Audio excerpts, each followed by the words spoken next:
In this tutorial, we're going to implement a paged grid. So we're going to provide a callback function for the grid to call our container to get each page whenever the grid is scrolled or a new page is requested. It will call this function and basically will provide the data based on that call. The grid will pass us information about the page number, page size, all that information in the columns, and then we'll just basically return the data based on the requested information.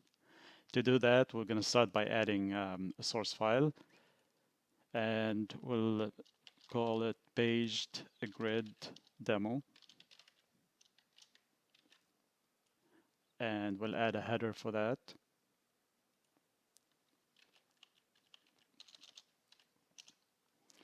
And we'll implement a class paged grid demo. And this one should inherit from a grid panel. The grid panel is the layout manager that we're going to be using. So it's a panel, and then we're going to put the grid inside it. So to start with that, we're going to actually declare an instance of grid so we can embed it inside this panel. We'll also add a constructor, destructor. And we'll also implement override a function called window created. This function gets called automatically when the panel is created. So after it gets created, we get this call, and then we're going to construct the panel when inside this function. And now all that's left to do is include the SavvyUI files that define the grid panel.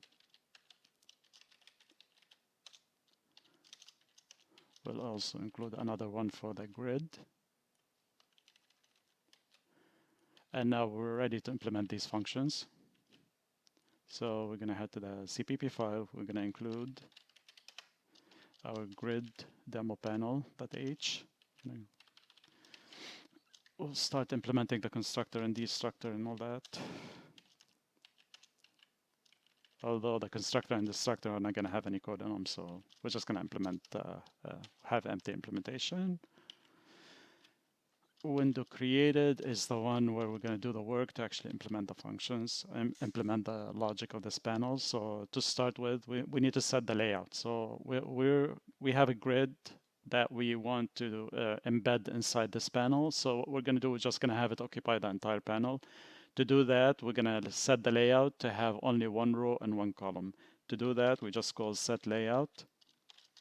And we're going to have the column size is going to be fill, which is -1, and the row height is going to be fill2. So that allows the grid or the content to occupy the entire content. Now let me see why this is not resolving. Paged grid, paged grid.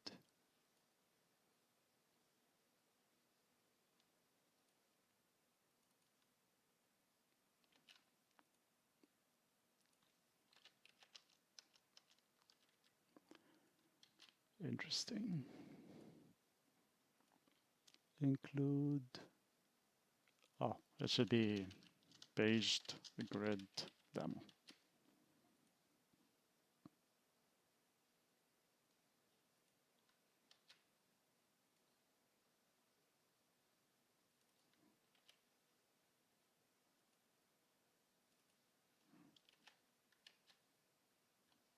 Okay.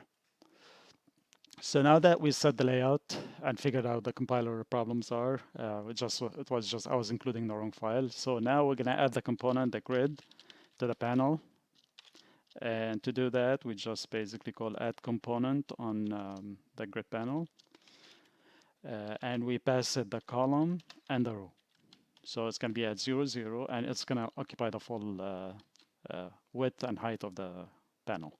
So now if we run it, nothing's going to happen. We obviously have to link to this new component. So we're just going to go to the main file and add another item to the menu so we could actually display this new component. So we're going to call it grid paged.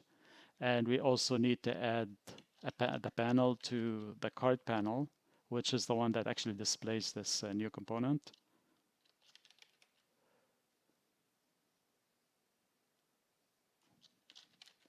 And we're going to declare this instance of type page grid demo.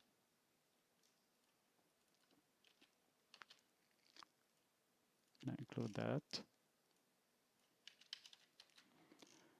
And now that we added the option to the menu and we also added the panel to the card panel, all we have to do is go to handle add another else to the on selection changed, which gets called whenever a selection is made in the button menu. So we're just going to copy one of these else's and we're going to add it at the end. And this one, we have to have the same spelling as the text that we added to the button menu, which is going to be grid paged. And we just set visible that card to visible. So when when the selection value is grid paged, we're just going to tell the card panel to make this card visible. Since we also named the card grid paged, we can just pass selection value. So now if we run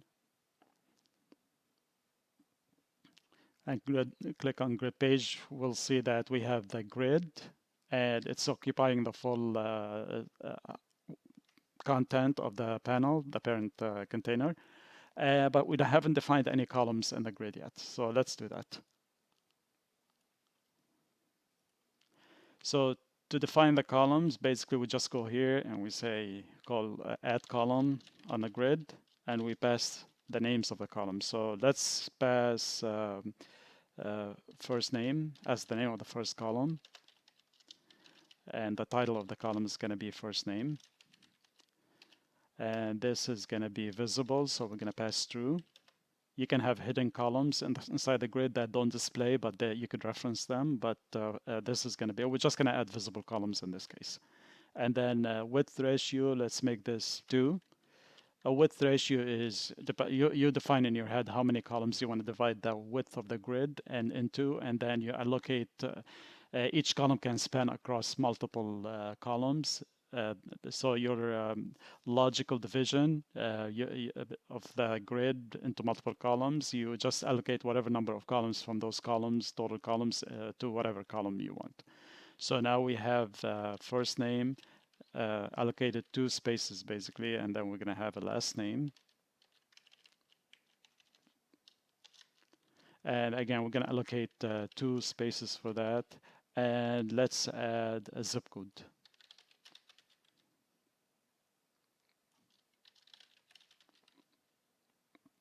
And let's allocate 1 space for that. So the total number of columns for the grid, we divided it into 5 spaces. We allocated 2 for the first name, 2 for the last name, and 1 for the zip code. So now that we have these columns, let's run just to see what it looks like.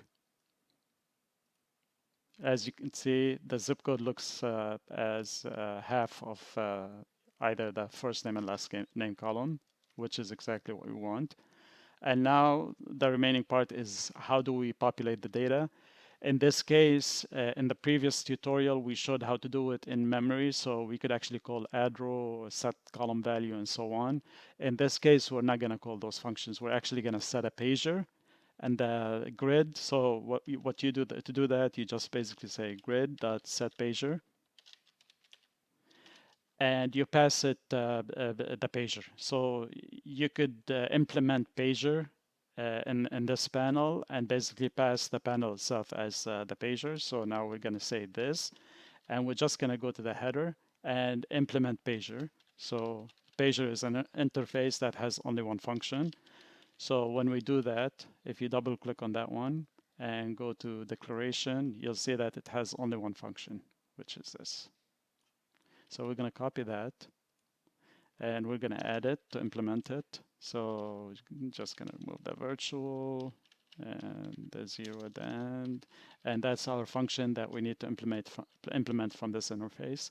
And now we just copy it here, paste it, and we'll make it part of this class.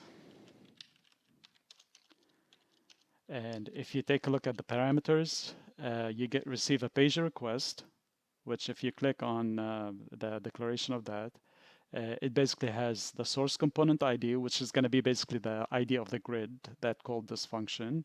And then you're going to receive a page size. and then you receive the start row index. So you know what row is being requested as a starting row. And then if there are any sorting columns, sort by will be set to the column name. That's going to be the sort. And then you're going to have sort direction and filter. So to do that, once we have this request, you just, and you also receive the column name. So since we added first name, last name, and zip code, this column names is going to be the list of those. So basically, the grid passes you the columns that you add to the grid, and you just go and retrieve the values for those. The order is very important. So since you added these columns in this order, first name, last name, and zip code, the column names is going to contain those names in that order. And notice that the rows is by reference basically. So you're going to have to populate this, and it's an array of arrays. So basically it's going to be an array, and each array will have an array of column values. So for each row you're going to have multiple values. In this case you're going to have 3 values in each row.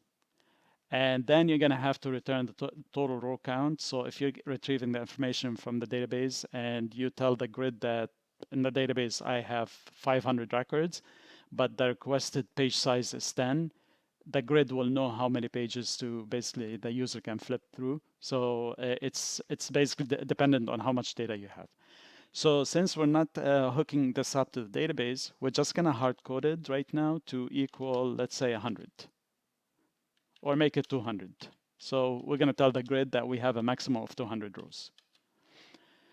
We'll leave that to the end. And then now we're going to go through the requests. So what you do, you could just create dummy data. Usually you're going to go to the database and you do select and you do limit and offset and stuff like that to actually get the specific row and start at the specific row and index.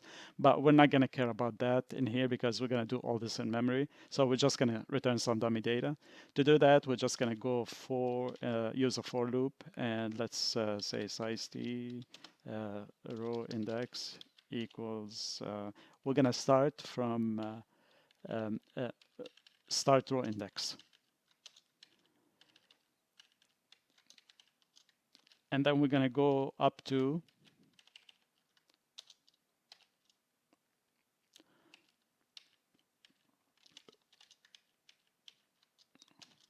plus request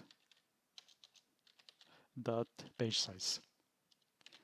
And then we're going to say row index plus plus. So what this is doing is it's just retrieving from start row index to a full page. So it's going to basically retrieve this number of records. And now we're just going to come up with some algorithm to actually populate the data. So we're going to go through the columns. So for example, we'll go through the column list that was passed to us. And to do that, just going to say row column index. And this is going to start at 0. And this will go up to, actually this is going to be less than. Column names dot size column. And now we're just going to check the names as if we're actually retrieving from the database. We need to know the name of the column that we're returning. So for each column, we're going to determine what column name it is. So we're going to say if column names, column index equals first name. Notice that this first name has to match the name of the column that you set it to. You add it to the grid. So that's the name that's going to match. So we're going to, before that we go through the columns, we're going to create a vector of w string that is for a row. So it's going to be called new row. And we're just going to push the values to it. So for each column, we're going to say if column index equals first name, we're just going to push a new row dot push, and we're going to push a string to it. Let's call it first name, a dash, and column index. I mean, row index +1. So it starts, or we could just, yeah, row index +1.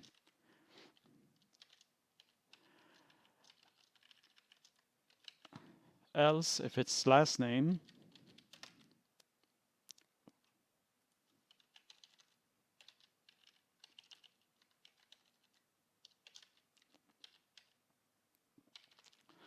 let's put a, yeah, we just leave it like that. And then else if it's a zip code, we'll just do row index here.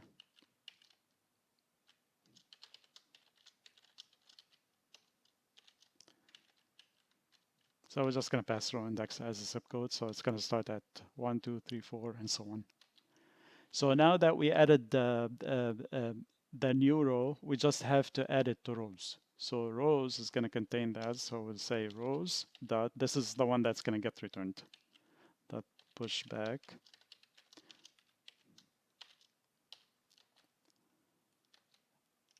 And that's it. That's all you need to do. If you, we're not going to handle the sorting and any of that stuff, sort parameters, and because usually if we're going against the database, we could do that. We could just order by and all that stuff. But in this case, we're just going to return a flat list of from starting from 0 to 200.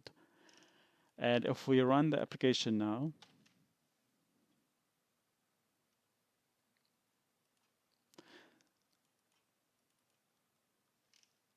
okay, yeah, we just have to return through here.